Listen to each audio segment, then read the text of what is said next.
The Christian Association for Survivors of Suicide Loss is pleased to present our podcast, Reaching for Hope with Joy Osborne.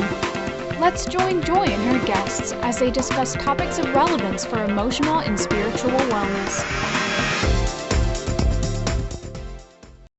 Well, welcome listeners back to the podcast. This month I have my friend Diana Villa visiting us again today, and I'm so excited. This time we're going to be talking about something a little more personal to Diana, and that is her being a life coach. So thank you so much, Diana, for coming back. I always enjoy having time with you. Thank you, Joy. I love being here. Well, Diana, life coach. I know I've heard this title a lot. Yeah. So can you explain to me what is a life coach to myself and to the listeners? I bet it was just this past weekend, somebody made the comment. I was like, anybody could be a life coach. And I was like, that hurt. Oh, no, not true. That hurt because I'm like, oh my gosh, I've gone through so much work. But no, quite frankly, I don't think not everybody could be No, I don't think so either. Not everybody's called to that.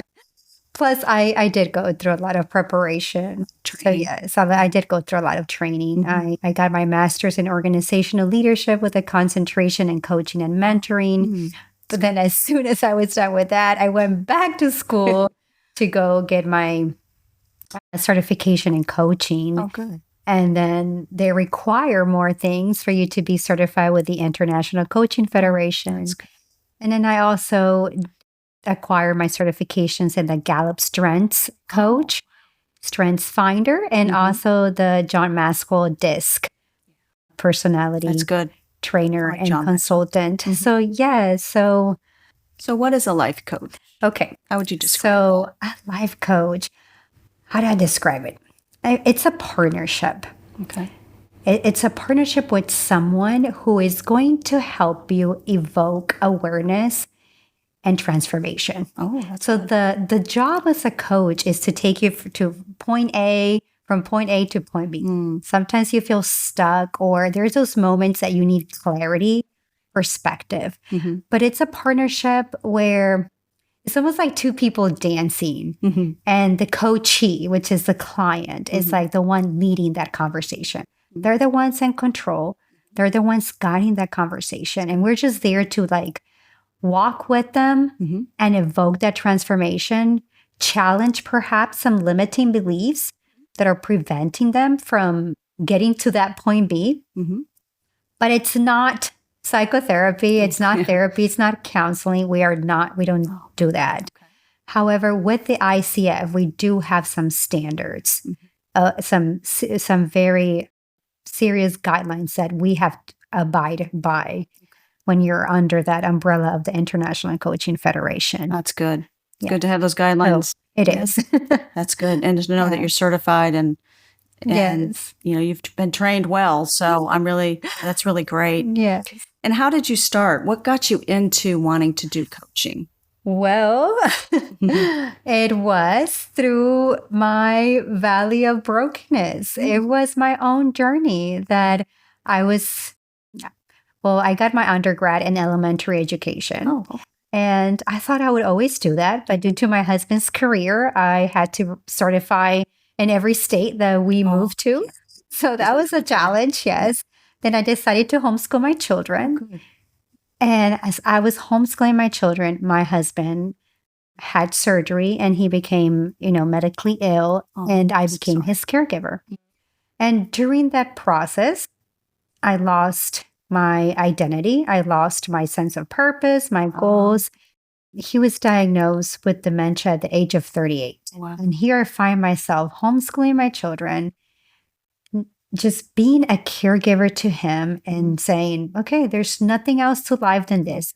Feeling stuck. That's the best way I can describe it. Just feeling stuck. And then on one occasion, it was listening to a sermon that kind of ignited that, saying, okay, I can move on.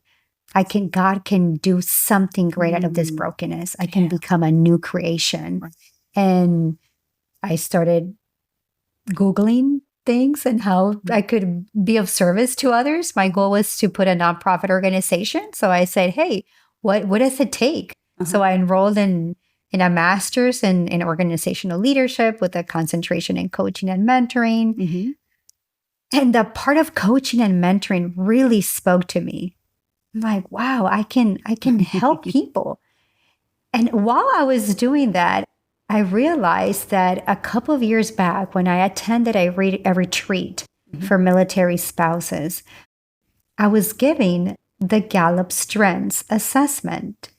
And in those, everything that I thought of myself as being a weakness and a nuisance, all of a sudden was a strength. Oh, wow. So the way that I even perceive myself as this, like, having these qualities that, quite frankly, I hated about myself. I used to complain. I used to say, God, why did you make me so compassionate? Why did you make me this and that? And even what others perceived of me, they were like, oh, you're always finding the negative, or people saw it in a negative way. So I assumed those, I guess I embraced those labels, you may say. So when I got my report and I read that, it was like my heart started like leaping with joy. I'm like, hey, you mean to tell me that these are actually not bad things to have? That being empathetic and compassionate is not That's bad. what Jesus was, right? Yes. So these are actually strengths that I've seen in a negative way, or others have seen in a negative way. What if I start embracing this? And what if I explain to other people that these are actually strengths and explain to them the way that I am wired? So when I couple that with like my brokenness, now this coaching and mentoring concentration, I was like, I think I want to pursue these farther. So I went and getting my coaching training, getting actually the Gallup Strengths Finder certification, because I know how much value it had in my life. So everything that I do is like, if it adds value to me, I want to give it to others. So I'm like, yes. So I did that in the DISC. But it was through my own journey of being stuck, of being broken, of not knowing what my strengths were, of having all these labels that I had allowed attached to myself, either by others or even my own limiting beliefs, that took me on this journey to become a life coach. Oh, that's wonderful. I'm glad that you could recognize that through those, things that you talk about, the DISC and things like that, the revelation of, oh, so God made me a certain way, and it's not a bad thing. There's something that can be used for that, and that's what you're doing. I think that's amazing. I so dislike labels. People putting people in a box. God made us all different qualities, different giftings, and it's exciting to see how you're using that in this area of coaching. I just think that's great. So, what is an example of somebody that you worked with? People might want to say, "Hey, how does that look?" So one of the people that come to mind, it was actually a veteran caregiver. So in this case, she took care of her son. Her son was the veteran, and she had been caring for him for a while. And the conversation started by her feeling stuck and saying, hey, I have not been able to work for the past 10 years. I don't believe in myself. I don't know what to do. And she had a medical diagnosis, and that also became her label. So it was like, well, I have this medical diagnosis and there's no way I can do it. So we met, and I'm like, okay, so if all this was gone, if you had no medical diagnosis, if none of this, if there's nothing that could be an obstacle, what would you do? And she said, I love caring for others. Oh, wow. I want to be, she had been caring for her son. And yet she was like, I love taking care of the elderly. I love being like a caregiver, and I want to get certified in doing this. But my diagnosis, all these buts kept coming up. Excuses, yeah. Yeah. So we kept, and I wouldn't say not necessarily excuses, but sometimes we limit ourselves. That's true. We can say, well, I have this, but how can we work around those obstacles to make those goals come true? How can we work around those? So we did. We stopped and we're like, okay, So what is it that you want to do? And what do we need to get there? Okay, so we established that. And then, okay, how can we go around this diagnosis that prevents you from doing these things? Let's talk to a professional, let's talk to your doctor. What can you do? What is in your locus of control that you can do? And so we had, some sessions in that. Within weeks, I hear back from her. She's like, guess what? I enrolled to get my CNA certification. So she did it. Then guess what? I'm working. I haven't worked in 10 years and I am so happy.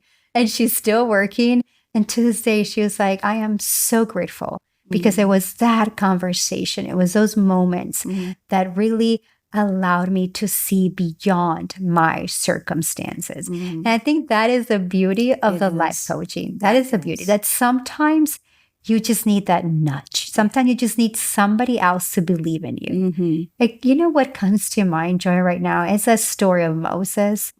Remember when he was fighting that battle, and as long as his hands had to be up for him to win that battle, and then Aaron had to come back on one side and lift his arms up. Sometimes we need somebody to believe in us more than we believe in ourselves for that moment and nudge us and push us and believe in us. Because sometimes we stop believing in ourselves.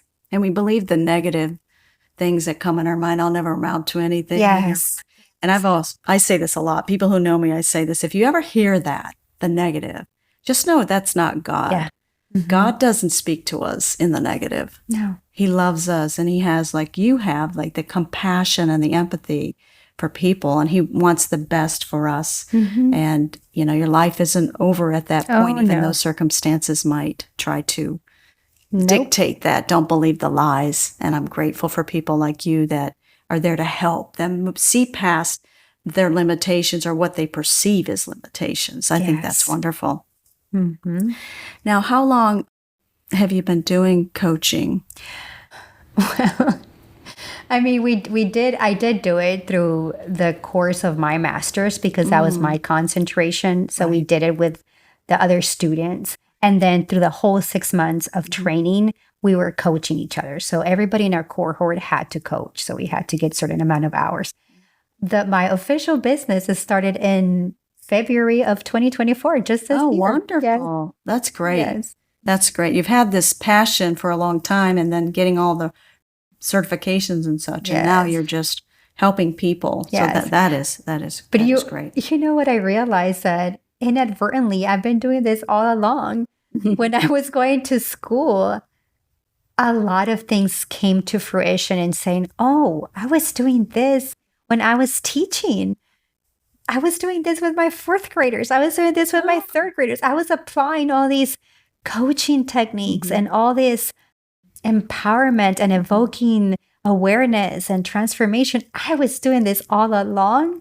I think God was just preparing me for this moment. See, and that's the thing, being patient also to see. Sometimes we think what we're going to do looks like this, and then I don't know about you, but I always see God's way is always a better way. At the right time, things happen in our lives. It's the right people in, and for people being aware of a life coach who comes beside people, helps them. And I think of a coach like football, helping you make that play, making you a better person, growing and becoming what you never thought could be possible. I think that's amazing.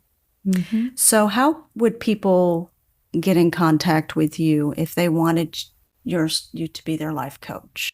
Well, so they can go to my website. It's www.thrivingasdesigned.com. I'm in LinkedIn. I'm in Instagram. I have a Facebook page, Thriving as Designed. That's great. I'll also have that on our website if people want to be able to get access through our resource page. We were definitely, I struggle with a name because as I was meeting in my brokenness and meeting other people, I became so in tune to listening. Just listen and even notice the body language, just listening. And I realized that a lot of people, you ask them, how are you doing? And they were saying, I'm just hanging in there. Oh. And then I was like, why? Why are we just hanging in there? we were meant to thrive. And that's where it comes from. We're really meant to thrive. Right. That is awesome. So what type of person do you feel needs a coach? I know you touched on this a little bit, but maybe anyone can benefit from a coach. I have a coach. Oh, that's good. That's good to know. Yes. Yeah. Anyone, because coaching can serve different purposes.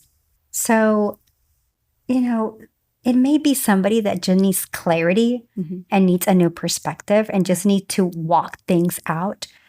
And it could be someone that just has to set goals and know how they're going to get to those goals. It could be somebody who says, hey, I don't even know what my strengths are. I have no idea what I'm good at. And it doesn't matter who they are.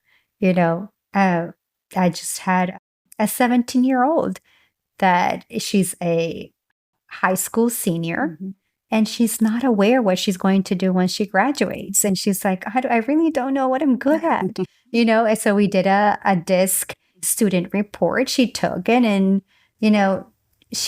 her eyes just lit up when she realized the strengths that she has and how she could use those strengths and apply them to a career. So, anyone that wants either that clarity, that wants that accountability, that needs, that extra push, because coaches, we're going to evoke that transformation. You're doing all the work, but we're going to challenge you to see what are those limiting beliefs that are stopping you from moving forward. And we're going to speak the truth to you. So I don't know if somebody, if you don't want to hear the truth, you may want to consider someone else, but it's our job. It's like ethically, I can't, I have to tell you the truth. I have to tell you what I observed. Maybe it was keeping you stuck. And I think the most important thing is that you need to be receptive and willing to see, are there any blind spots that I'm not seeing? And even those reports, like in my certifications, the Gallup and the DISC, they're really good at saying, hey, these could be potential blind spots. And what I've also noticed is that we tend to spend sometimes so much time comparing ourselves to each other, or also something that I went through, and this is all by experience, but either that comparison, that imposter syndrome, or also spending time and saying, I got to get better at this and work on your weaknesses. When in all reality, we should be strengthening our strengths so that our weaknesses can become irrelevant. I shouldn't spend time working on my weaknesses, because when I lead with my strengths, then why am I going to focus on developing and any time on those? Just strengthening those strengths and becoming better at what I'm good at, because those are the gifts that I'm designed for. Those are the innate gifts that God placed in my life for His purpose. So I'm going to work on strengthening those, and I'm going to lead with those strengths. And not wishing that I had, it kind of stops the comparison, because it's like, why do I want with somebody else if it's going to take so much effort?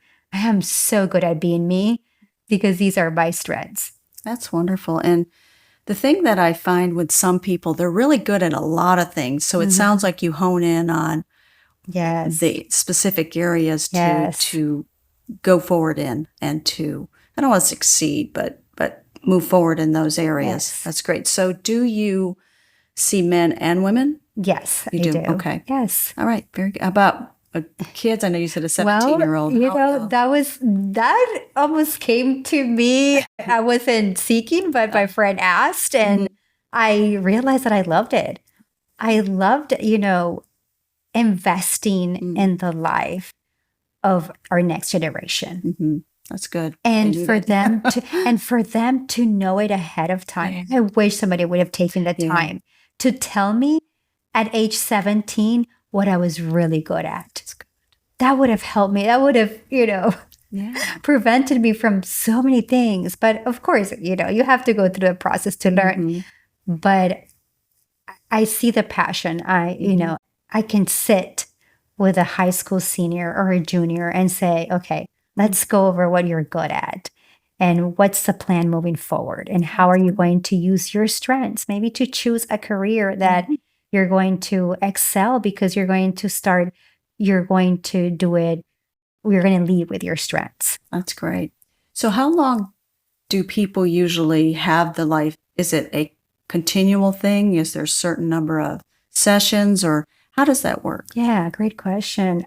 It varies by person. For some people, we can have, maybe one session, but for other things, it could take several sessions. It could take months. A lot of the transformation doesn't happen during the sessions. It happens in the in-between. Oh, that's good. Yeah.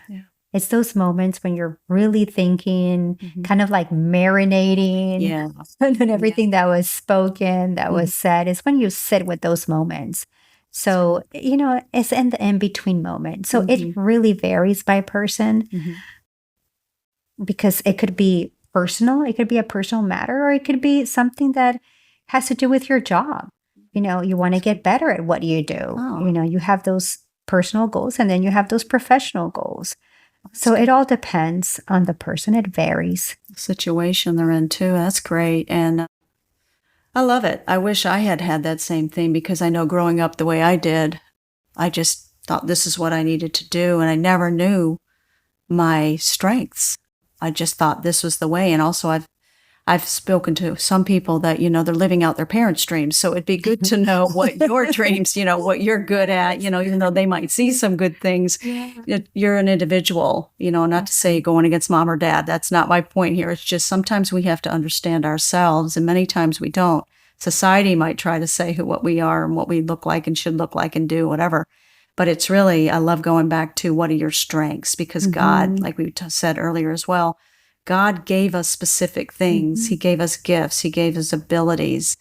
And he also has that purpose for our lives and how we're going to, get to that point. Because I don't know about you, Diana, but when I'm walking in what God called me to do, I have such peace. I have such joy. I have vision. And to have people around me that can help me in that, and having a life coach is one of those that helps you, like you said, get you there.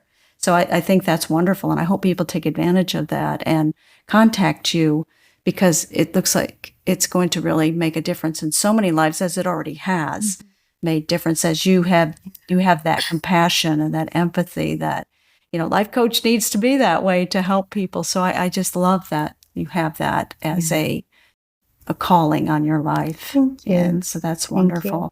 Is there anything else you'd like to share about life coaching that maybe we haven't discussed? No, even I guess in a professional manner, people that work on their strength, they're 6 times more productive. Oh, wow. And happier. Yeah, I bet. So it's like when you're operating so it's also kind of like a calling to maybe managers, CEOs, how they can implement that, because it matters. Sometimes we may see somebody who's not performing at a certain level and be like, they're just not good at this. But it could be that they're not operating at their strengths. And it just might be a different job, a different position. So this is just not applicable to our lives. To just personal lives, but also in the professional arena. Yeah. Absolutely. And with our marriages and with our children, because my family now knows what are my potential blind spots, and they have permission to call me on them. Okay. Yeah. So my husband knows that, hey, it's not that I'm trying to be this, but he can call me on my blind spots. That's good. That's good that you have that. And that's what they learn in this life coaching as well. Do they learn the blind spots? Okay. And how to handle that, and how the family gets to know that as well if they want. Well, if they want to share it, absolutely. Okay. Yeah. That's good. Yeah. It's the only positive here, Diana. I think this is great that so many lives are going to be changed. And like I said, have been changed, but also to have that vision and focusing on the right thing. Because sometimes we waste so much energy just doing and doing when, we want to have people having that peace and that feeling fulfilled in what they're doing. I think that's amazing. I love that. Thank you. So I just wanted to make very clear that, coaching is not psychotherapy. Coaching deals with kind of like the present and how to get you to the future, how to set those goals and move you from point A to point B, how to move you forward, where it's psychotherapy and counseling deals with trauma in the past. So I just wanted to make very clear to our listeners that we are not professional counselors or psychotherapists. That's good. We don't give medication. So it's more helping you move forward. Yeah, that's good. I'm glad you clarified that and mentioned that. Some of our listeners may think that life coaching is just for the wealthy. How would you respond to that? No, I don't know. I don't think it's just for the wealthy. I think anyone can benefit from coaching. And again, it's an investment for yourself. Right. So it's not an outrageous amount. On a personal level, of course, when we get to executive coaching, yes, the prices are going to be different and perhaps higher. But on a personal level, if you see it as an investment for yourself, it's worth it. Right. Well, probably because, and correct me if I'm wrong, with the executives, there's a lot more details you have to go through, a lot more material And we're talking about training employees and, I see. and perhaps giving those assessments and all that. Yeah. So it's to help their organization. organization. So you can help organizations, you can help individuals, you can help anybody that's looking for coaching in whatever area they're in. And I love how the 17-year-old and this other one that you were mentioning, I know you got a lot more stories, but those are very amazing and wonderful ways that you have used this gift of life coaching to help them. And they're forever changed. So I think that's amazing and it's wonderful. And so many more can. So if you're interested in contacting Diana, you can go to her website at www.thrivingasdesigned.com. That would be great. We'll have it on our site, as I've said. And I'm grateful for what you do, Diana. Once again, I always love having you on with us because, you're cheerful and you're always smiling. People don't see that, but you're always smiling and you're very encouraging. So thank you for sharing the life coaching experience and what you're doing. And I just pray that many people, a lot of people, reach out to you because it's life-changing and life-altering in such a positive way. So thank you so much for that. Thank you, Joy. Thank you so much for having me here. Thank you for believing in this. Absolutely. I appreciate that. Thank you for listening. For more information, visit www.suicideloss.org. That's suicideloss.org. This presentation was not intended as a substitute for professional care. Please see a counselor or physician for your individual needs. Subscribe and like so that you never miss an episode.